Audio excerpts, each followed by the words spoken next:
Bíblia em 2º livro de Reis, capítulo 3, do versículo 1 ao versículo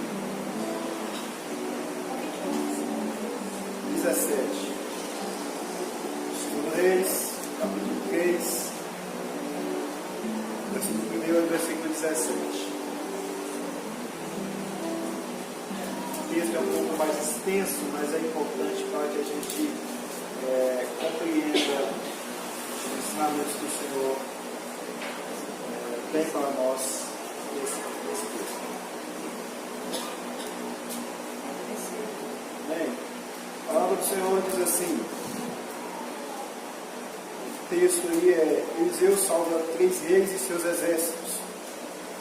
Jorão, filho de Acabe, começou a reinar sobre Israel em Samaria no 18º ano de Josafá, rei de Judá, e reinou 12 anos, e fez o que era mal aos olhos do Senhor, porém não como seu pai, nem como sua mãe, porque tirou a estátua de Baal que seu pai fizera. Contudo, aderiu aos pecados de Jeroboão, filho de Nabate, que fizeram pecar a Israel, não se apartou deles.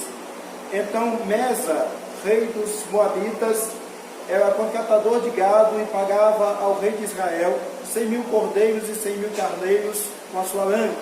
Sucedeu, porém, que, morrendo Acabe, se revoltou o rei dos Moabitas contra o rei de Israel. Por isso, Jorão, ao mesmo tempo, saiu de Samaria e fez revista de todo Israel. E foi e enviou a Josafá, rei de Judá, dizendo: o rei dos Moabitas se revoltou contra mim. Irás tu comigo à guerra contra os Moabitas?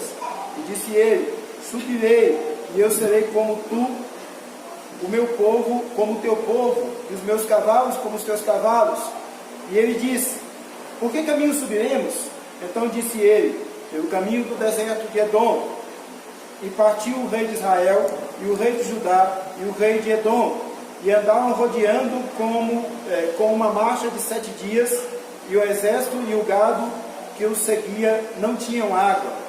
Então disse o rei de Israel: que o Senhor chamou estes 3 reis para os entregar nas mãos dos Moabitas. E disse Josafá: não há aqui algum profeta do Senhor para que consultemos ao Senhor por ele? Então respondeu um dos servos do rei de Israel e disse: aqui está Eliseu, filho de Safate, que deitava água sobre as mãos de Elias. E disse Josafá: está com ele a palavra do Senhor. Então o rei de Israel e Josafá e o rei de Edom desceram a ele. Mas Eliseu disse ao rei de Israel: que tenho eu contigo? Vai aos profetas de teu pai e aos profetas de tua mãe. Porém o rei de Israel lhe disse: não, porque o Senhor chamou estes 3 reis para os entregar nas mãos dos Moabitas. E disse Eliseu: vive o Senhor dos exércitos, em cuja presença estou, que se eu não respeitasse a presença de Josafá, rei de Judá, não olharia para ti, nem te veria. Ora, pois, trazei-me um tangedor. Sucedeu que, tangendo o tangedor, veio sobre ele a mão do Senhor e muitas covas, porque assim diz o Senhor: não vereis vento e não vereis chuva, todavia este vale se encherá de tanta água que bebereis vós e o vosso gado e vossos animais. Louvado seja o nome do Senhor. Glória a Jesus. Fazer uma coisa, se sentar. Ó Deus, opera, ó Deus, pelo teu Santo Espírito, Senhor, sobre a iniciação desta palavra, para que, ó Deus, ela possa preencher os nossos corações com a vida que há em Ti. Clamamos assim em nome do Senhor Jesus. Amém. Meus amados, desde a saída do povo de Deus do Egito, o povo era nômade. Eles vagueavam pelo deserto. Diz a palavra que eles vagueavam por cerca de 40 anos, até que, por volta do século 13 a.C., por meio de Josué, eles entrassem em Canaã, que é a terra prometida por Deus, a que manava leite e mel, aquela que trazia todas as promessas que Deus havia falado com eles. E a partir daí, eles se estabelecem, deixam de ser nômades, começam a viver naquela terra e tem aí a possibilidade de estabelecer e cumprir aquilo que Deus havia prometido para eles, porque eles estavam numa terra que de fato estava sob uma promessa de Deus. Ou seja, o que eles tinham que fazer era simplesmente habitar aquela terra, porque a promessa de Deus já estava sobre eles. E é óbvio que quando a promessa de Deus está sobre um povo, está sobre os servos, Deus vela sobre essa palavra para que aquelas coisas ditas por ele venham a se cumprir. Ou seja, o povo seria ali abençoado. Todavia, alguns anos depois, nós temos alguns reis que se levantam ali, que são levantados ali. Você tem Saul, você tem depois Davi, você tem mais tarde Acabe. E é exatamente nesse tempo, após a morte de Acabe, que o filho de Acabe, Jorão, ele assume o reino de Israel. Um pequeno detalhe é que, um pouco antes disso, após o reinado de Salomão, os reinos eles se dividem. Há uma contenda entre os reinos e se divide, reino do norte e reino do sul, né? E um pequeno detalhe é que, por que esses reinos se dividem? Reino do norte e reino do sul se dividem porque, além da disputa que havia entre eles por causa de impostos que eles tinham que pagar porque é uma nação unida, uma parte desse povo, que era a parte maior, que mais tarde se tornou a tribo do norte, que é a tribo de Israel, eles vão se distanciando. Eles vão se distanciando da palavra de Deus, eles se distanciam do projeto de Deus, se distanciam de tudo aquilo que Deus havia falado para eles, e apenas as duas tribos do sul é que permanecem servindo a Deus legitimamente, que se atém aos mandamentos de Deus, né? E essas duas tribos, quando elas se separam, essas duas tribos do sul, elas mantêm a vontade de Deus, continuam servindo a Deus, apegados àquilo que era a vontade de Deus, se esforçando para servir a Deus. E as outras 10 tribos não, eles começam a seguir o exemplo de Acabe, né? Eles vão seguir pelos seus próprios caminhos, pelas suas próprias vontades, eles se afastam de Deus. Há levantamento de postes ídolos, de várias abominações diante da volta que eram para a lei de Deus como abominações, e eles vão seguir por todos esses caminhos maus.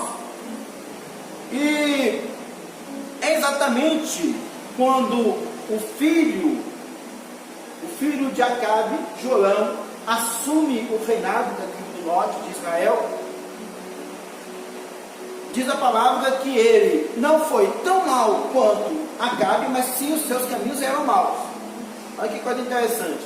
Ele melhorou um pouquinho em relação a Acabe, mas ele continuava fora do caminho do Senhor. Então, às vezes a pessoa, hoje em dia você tem a pessoa que fala assim: olha, eu não sou tão mal assim, eu nem faço tal coisa, não sou tão ruim quanto aquela pessoa.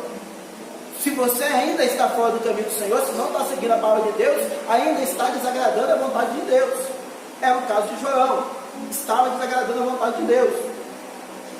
E um dos reis, Mesa, de uma região de Moabe, os moabitas, que pagavam tributo a Israel, assim que Acabe, porque Acabe é considerado um rei forte, quando Acabe morre, ele resolve se rebelar. Assim, nós estamos pagando tributos demais, estão altos demais, e nós vamos nos rebelar. Nós temos aqui um exército, vamos nos rebelar contra Israel. E se rebelam contra Israel. Quando Jorão toma ciência disso, quando ele percebe que o rei dos Moabitas se rebelou, ele decide ir à guerra.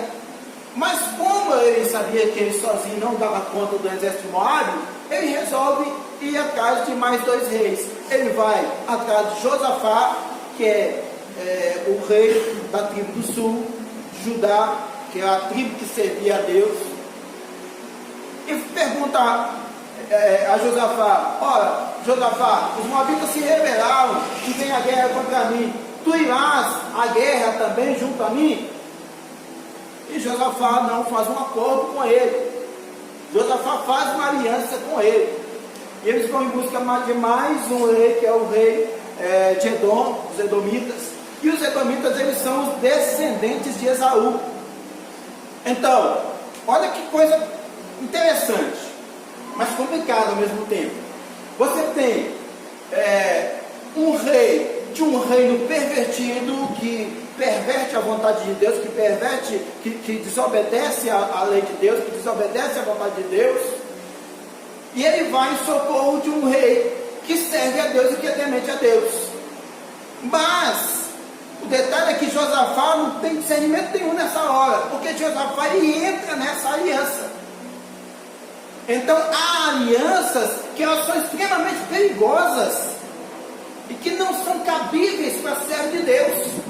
Então a gente tem que pensar, de repente, há certos quadros que acontecem. Vem uma guerra, tudo certo, vem a guerra, vem a ameaça, mas com quem você está se aliando? Na hora que vem a afronta, na hora que vem a batalha, na hora que vem o desafio, com quem que você se alia? Não, mas o exército dele é poderoso. Mas peraí, você está confiado em quem? Você está confiado no outro exército que é poderoso? Depois desse povo que viu tantos sinais de Deus, aí ele deixa de confiar em Deus especificamente e faz uma aliança com os dois outros reinos, porque acha que eles são poderosos juntos. Então, no meio de uma batalha, no meio de uma afronta, no meio de uma guerra que se avizinha, que se aproxima, às vezes nós perdemos a visão dos nossos objetivos verdadeiros, dos nossos princípios verdadeiros. Josafá ignorou completamente isso na hora. Peraí, será que Deus vai se agradar dessa aliança? Será que o Senhor vai se agradar dessa aliança? Esse povo está aí corrompendo a vontade de Deus, está corrompendo a palavra de Deus o tempo todo, e eu vou fazer aliança com eles. E como é que é fácil a gente perceber que essa aliança não agradaria a Deus? Porque o tempo todo antes, Deus vem condenando esse tipo de aliança. Se você serve a Deus, você serve a Deus. Não tem como seguir a dois senhores. Lá no livro de Deuteronômio está assim: hoje tomo os céus e a terra como testemunho contra a voz que eu te tenho proposto, a bênção ou a maldição, a vida ou a morte. Escolhe, pois, a vida, a bênção para que vivas. Escolhe, pois, a bênção para que vivas. Então não tem como ficar cocheando entre dois caminhos. Não tem. Servir a Deus é uma escolha que nos leva a ir contra o mal, contra as afrontas à palavra de Deus. Mas Josafá perdeu isso de vista no momento. Não vem a guerra, é a ameaça, é o ruído, é a ameaça de guerra, né? Então deixa eu me armar aqui. Racionalmente, vamos dizer assim, racionalmente, ele preparou o exército, ele armou os seus guerreiros, armou os seus soldados. 3 reis unidos, é um bom número, 3 reis contra 1, tá, né? Estamos em vantagem. Mas eram 3 contra 1 sem a mão do Senhor. Isso que era perigoso. Aí eles começam, aí pergunta assim: tá, Josafá, nós vamos, e vamos por onde? Vamos pelo caminho do deserto de Edom. Aí eles começam a andar pelo caminho do deserto de Edom, penetram naquele deserto, e por 7 dias eles marcham andando em círculos. Por 7 dias. Aí eles vão ficando cansados, a água acaba e eles não encontram nenhuma fonte. Olha que detalhe, mas o deserto de Edom, o rei dos edomitas não estava com eles? Ele não devia conhecer o deserto? A lógica era essa, não é? É o território dele, ele devia conhecer, e não conhecia. Então, quando nós vamos entrar em uma batalha, em uma guerra, é questão estratégica. Você conhece o território por onde você está passando? Vale a pena entrar nesse território? Tem certas guerras, tem certas batalhas que não são nossas, não são para nós. A pessoa vem, olha, vem aqui, eu estou o seu apoio, peraí, que negócio é esse? Qual é a situação? Deus está nisso ou não está?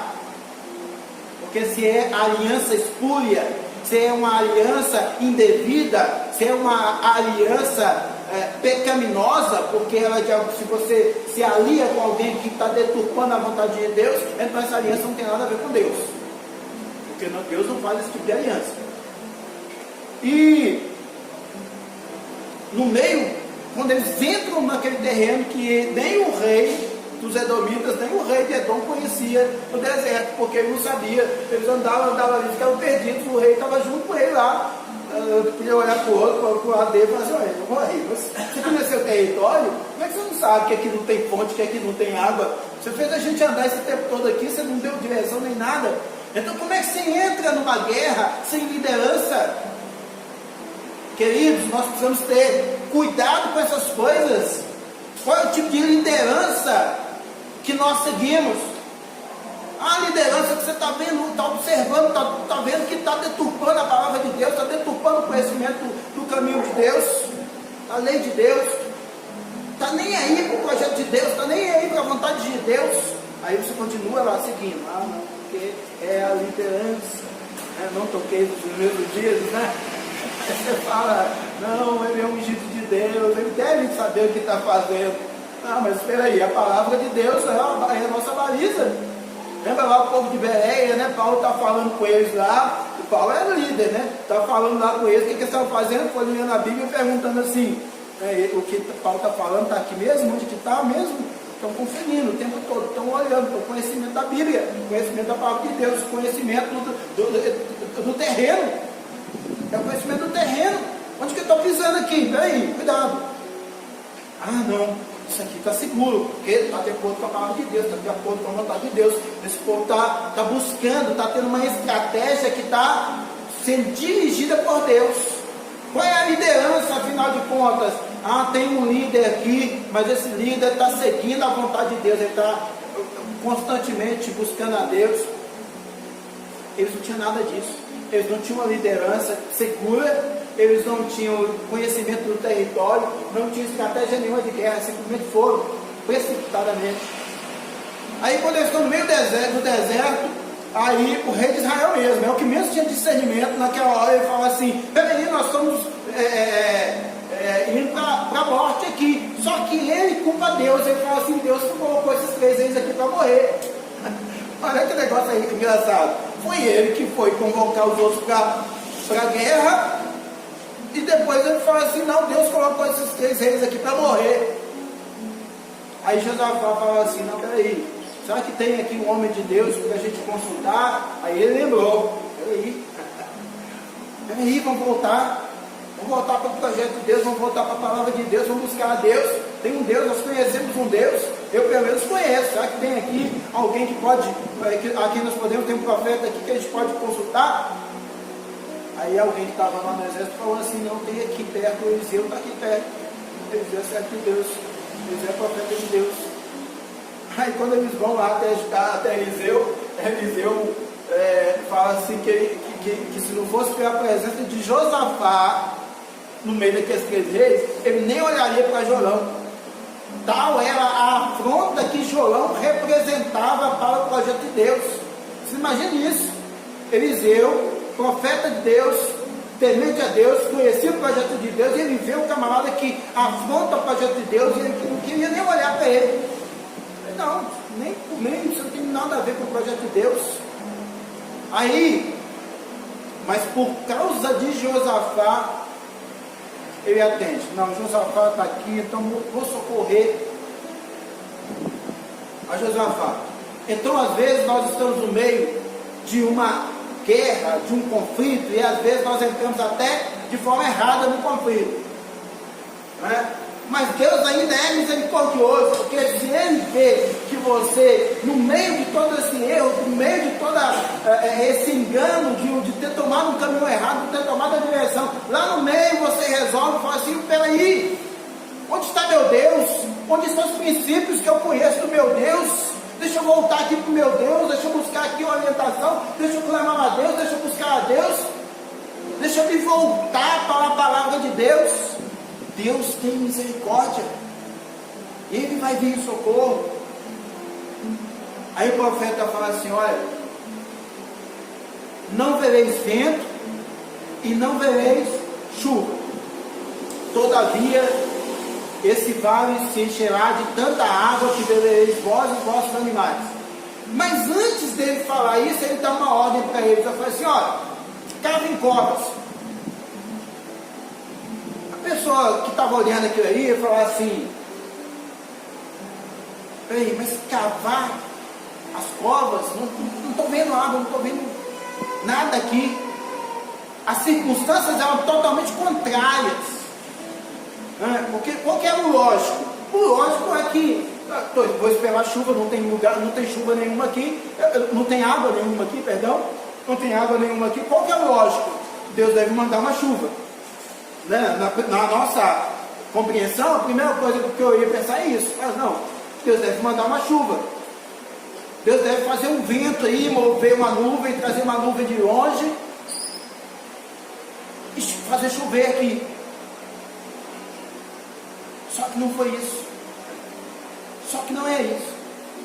Alguns estudiosos costumam dizer o seguinte: não, Deus mandou eles cavarem ali, porque ali existiam lençóis freáticos, então a água estava ali já embaixo.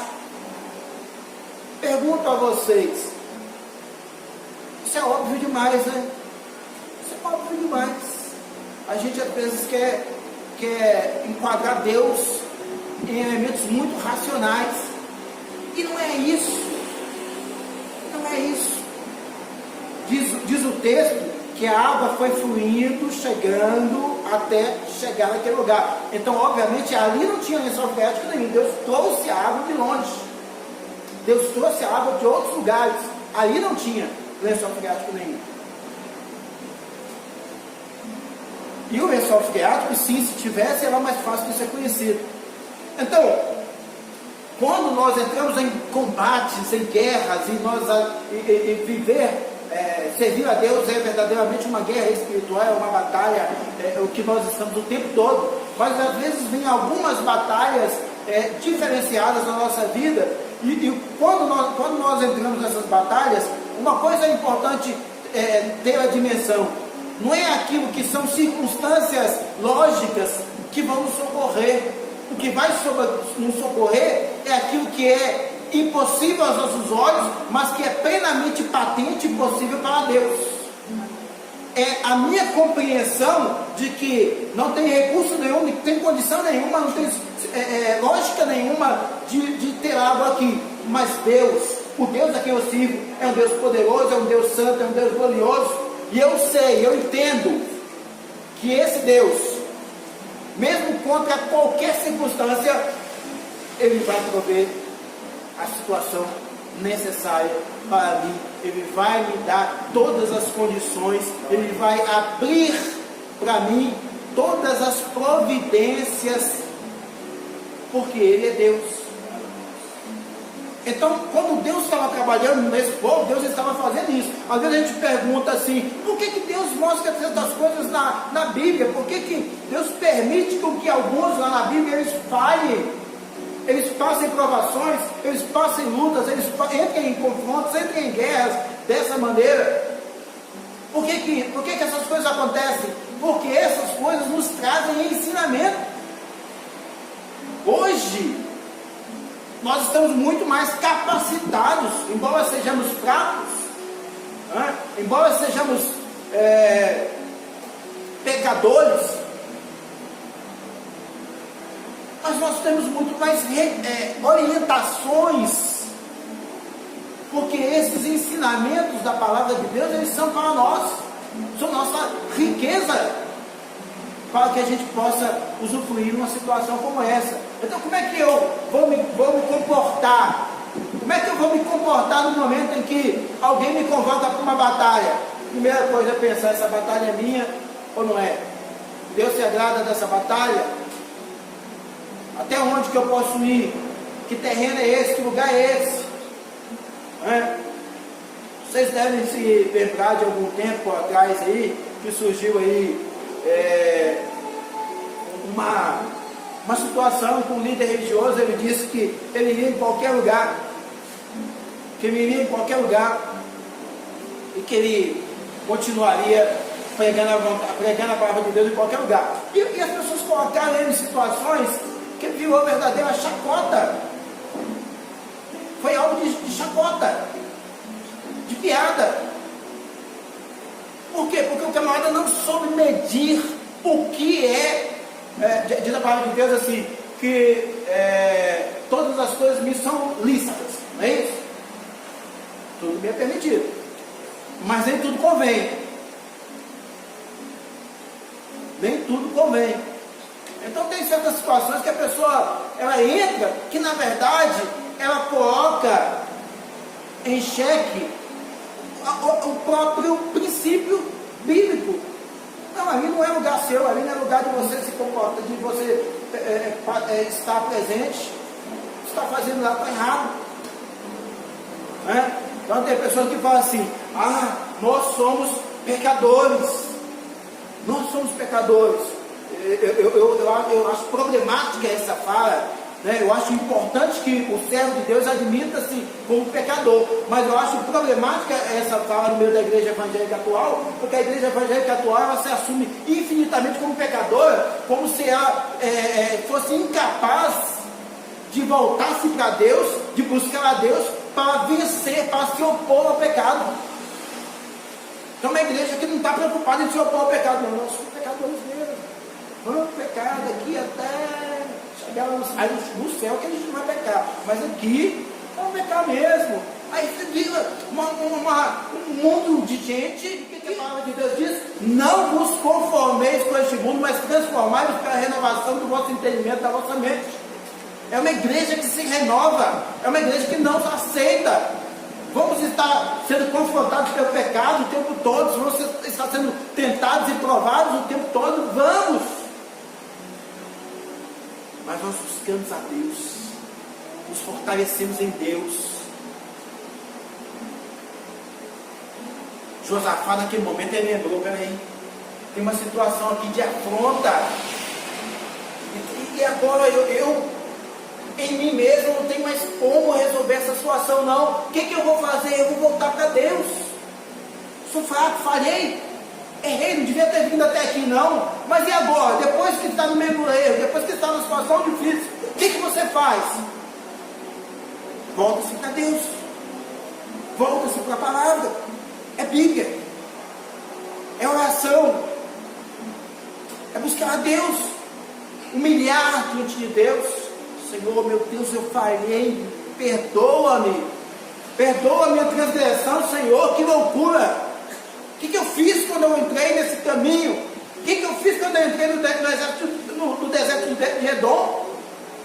Onde que eu estava com a cabeça? Mas, Senhor, agora no meio desse deserto, ainda que eu esteja no meio desse deserto, o Senhor é Deus de montes e é Deus de deserto. O que o Senhor pode fazer por mim nessa hora? Então, a vantagem de Josafá é que aquilo que ele conheceu de Deus pôde ser resgatado.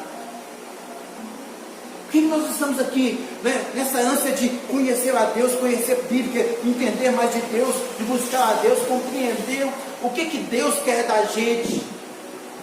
É porque nós queremos melhorar, ser aperfeiçoados. Ser aperfeiçoados. E diz a palavra que assim que Eliseu clamou, quando foi na manhã do dia seguinte, eles começaram a ver as covas se enchendo de água. Mas tinha que ter cova, tinha que atender a determinação, aquilo que foi ensinado, aquilo que foi falado, tinha que atender, tinha que obedecer. Sabe o que é fazer cova? É você ter esperança. Você está se preparando para uma coisa que você não está vendo, você só tem esperança, vai acontecer, porque tem uma palavra de Deus falando que vai encher, que eu vou ter água, que eu vou receber água. Onde? Como é que isso vai acontecer? Não sei exatamente, mas a esperança me alimenta, a esperança me aviva, a esperança me renova. Então o servo de Deus tem que ter esperança. Aí o que você está esperando? Em Deus. Tudo contrário, toda situação completamente contrária. Querido, o que você está esperando? Estou esperando em Deus. A minha esperança é Deus. E aquele que espera em Deus jamais será confundido, jamais será desamparado, porque Deus é um Deus que tem fidelidade com a sua própria palavra. Quando diz a palavra para encerrarmos, quando foi o dia seguinte, os moabitas viram aquela água escorrendo. E uma característica da terra de Edom é que o sol é muito vermelho. Os minerais ali, o sol é muito vermelho. Aí a água vai passando no sol e ela fica vermelha. Quando os guerreiros lá de moabitas, eles viram aquilo, eles falaram assim: olha, os 3 reis lá que vinham contra a gente, eles se viraram um contra o outro, eles se mataram lá, vamos agora pegar só os espólios.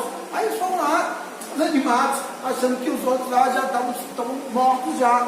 Quando eles chegam, eles estão de cara com os exércitos esperançosos, porque eles tiveram a água, reanimados, renovados, porque a água chegou para eles, conforme a palavra de Deus. E aqueles 3 exércitos combateram os moabitas e os venceram. Os venceu. Amado, pode ter certeza de uma coisa: ainda que as lutas venham, que as provações venham, que as lutas pareçam ser grandes demais para nós, que as circunstâncias sejam totalmente desfavoráveis, se você espera em Deus, Deus vai se colocar em seu favor. O que eu estou esperando? Espero a Deus.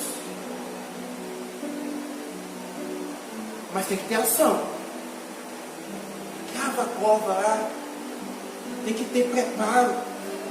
Às vezes a cova tem que ser a nossa própria vida. Tem que estar ali, ó, à espera do que Deus vai mandar, daquilo que Deus, eu sei que o Senhor vai mandar algo novo, eu sei que o Senhor vai fazer algo novo, eu sei que o Senhor vai trazer, eu sei que o Senhor vai nos dar esperança, eu sei que o Senhor vai renovar, eu sei que o Senhor vai preencher a minha vida. Às vezes a minha vida parece um pouco vazia, mas eu sei que o Senhor vai preencher essa vida com esperança, com alegria, com renovo, com fortalecimento. E nisso aí a gente vai ter. Teve um momento da luta, teve um momento da luta, teve um momento da afronta, teve um momento da afronta, mas tem um momento do regozijo, tem um momento da alegria, tem um momento do júbilo. Senhor, nós vencemos a guerra. Como é que nós vencemos essa guerra que era tão grande para nós? Como é que nós vencemos esse reino que era tão superior ao nosso? Foram as mãos de Deus. E Deus fez isso para mostrar aqueles 3 reis. Todos os 3. Lembra? Um descendente de Esaú, o outro descendente lá do povo de Acabe e o outro descendente do povo de Josafá. Deus quis mostrar aos 3. Estão vendo? Toda a história que foi contada para vocês lá atrás, vocês se esqueceram de tudo aquilo, vocês esqueceram dos princípios, esqueceram das promessas, esqueceram dos fundamentos antigos. Mas o Deus lá do início ainda está vivo. Ainda está vivo. A palavra diz assim: não removeis os fundamentos antigos. Não podemos remover os fundamentos antigos. Fundamentos do Evangelho. Quem é Deus? A sua palavra é viva e é poderosa. A gente não pode esquecer dessas coisas. Louvado seja o nome do Senhor. Ao Deus que cuida de nós.